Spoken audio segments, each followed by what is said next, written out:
ఇవ్వము అని చెప్పేసి ఎక్కడ రాలేదు కదా. శ్రీనివాస్ గారు కొత్తగా ఏర్పడ్డ రాష్ట్రం ఏదైతే ప్రపంచంలో ఒక బెస్ట్ రాజధానిగా చేయబోతోన్న అమరావతి ప్రాంతం, అమరావతి శంకుస్థాపనకు వచ్చినప్పుడు కూడా కనీసం ప్రధాని హోదాలో ఉండి ఒక్క ఇంత కూడా ఇవ్వలేని పరిస్థితిలో ఉన్నారు అని చెప్పేసి పరిస్థితి. సో ఇటువంటి నేపథ్యంలో బీహార్ ప్రజలు ఎలా నమ్ముతారు మిమ్మల్ని? సార్ ఒకటే విషయం ఇక్కడ ఏంటంటే, ఇప్పుడు మాటలు మీరు అన్నారు హామీలు ఇచ్చినంత మాత్రాన కాదు దాన్ని నెరవేర్చాలి అని చెప్పారు.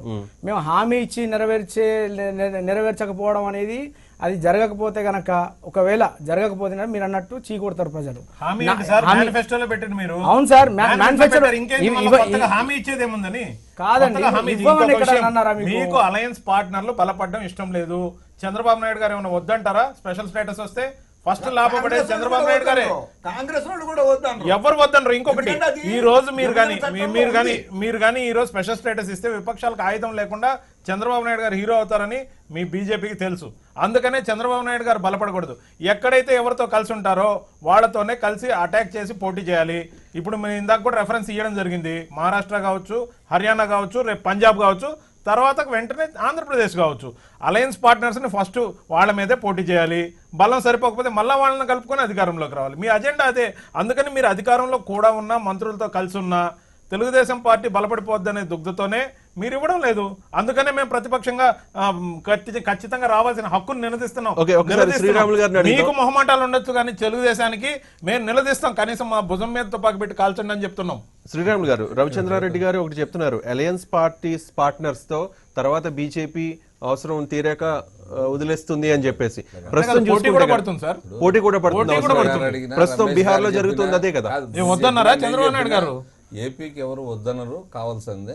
అది ఇప్పుడు బీహార్ ఎన్నికల అంశం వేరు, బీహార్ పరిస్థితి వేరు. ఇన్ని రోజులు బీహార్ కారణం చెప్పారు, ఇప్పుడన్నా ప్రకటించమనండి. బీహార్ పరిస్థితి, ఆంధ్ర పరిస్థితి వేరు. ఇప్పుడు నరేంద్ర మోడీ గారు కూడా మొన్న అమరావతి శంకుస్థాపన సమయంలో ప్రతి ఒక్కటి పొల్లుపోకుండా ఏదైతే హామీ ఇచ్చామో వాటిని నెరవేర్చేదానికి నీతి ఆయోగ్ను ఆదేశించాను.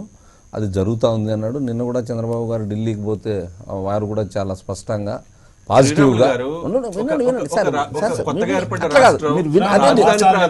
నేను వాస్తవంగా చెప్తా, చూసే పరిస్థితి అటువంటి పరిస్థితుల్లో అటువంటి మంచి సందర్భంలో చెప్పకుండా అటువంటి మంచి సందర్భంలో చెప్పకుండా నలుగురు మాట్లాడితే ఎప్పుడో చేస్తామంటే ఒక్క నిమిషం టైం ఇస్తే అన్ని చెప్పేస్తాను. ఓకే, ఒక్క నిమిషం. బీహార్ ట్రెండ్స్ ఒకసారి చూద్దాం. 132 స్థానాల్లో మహాకూటమి లీడ్ లో ఉంది. బీజేపీ అనుకున్నట్టుగానే 95 స్థానాల్లో మాత్రమే లీడ్ లో ఉన్న పరిస్థితి ఉంది.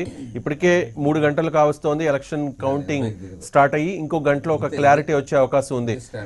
శ్రీరాములు గారు, ఇప్పుడు కాంగ్రెస్ వాళ్ళు అడుగుతా ఉన్నారు, తప్పులేదు. నిన్న కూడా జయరాం రమేష్ పెద్ద కామెంట్ చేశారు. ఇదివరకే చెప్పాను, మీ ఛానల్లోనే మొట్టమొదటి చెప్పాను నేను వెంకయ్య నాయుడుని విమర్శించిన, మోడీని కూడా మీరు హామీ ఇవ్వలేదని చెప్పాం. ఇప్పుడు 3D మోడీ అని చెప్పి పెద్ద ప్రచారం చేశారు వెంకయ్య నాయుడు. ఇప్పుడు ఒక డి చెప్పింది అన్నాం ఢిల్లీ, ఒక బి చెప్పింది ఇప్పుడు గుణపాఠం బీహార్. రేపు కనుక అక్కడ హామీలు ఇవ్వలా, వాళ్ళు హామీలు ఇస్తామని చెప్పలా. అక్కడ పరిస్థితి వేరు, ఆంధ్ర పరిస్థితి వేరు. ఇక్కడ హామీ ఇచ్చిన పార్టీ అయిపోయింది, దాని కథ పోయింది. అది ఇంకా ఇప్పుడు వాళ్ళు ఎట్లంటే కాంగ్రెస్ ఒక హత్య చేసిన వ్యక్తి, ఒక శిక్ష పడిన వ్యక్తి ఉరి తీసేటప్పుడు మీ కోరిక ఏమంటే మా తల్లిని చూపించు అన్నారంట. అతను వచ్చిండేదో తల్లిని చంపి, ఇంక మా తల్లిని చూపించంటే ఎట్లా? అట్లుంది కాంగ్రెస్ వాళ్ళు. అంటే వినండి సార్, మీరు కూడా ఇప్పుడు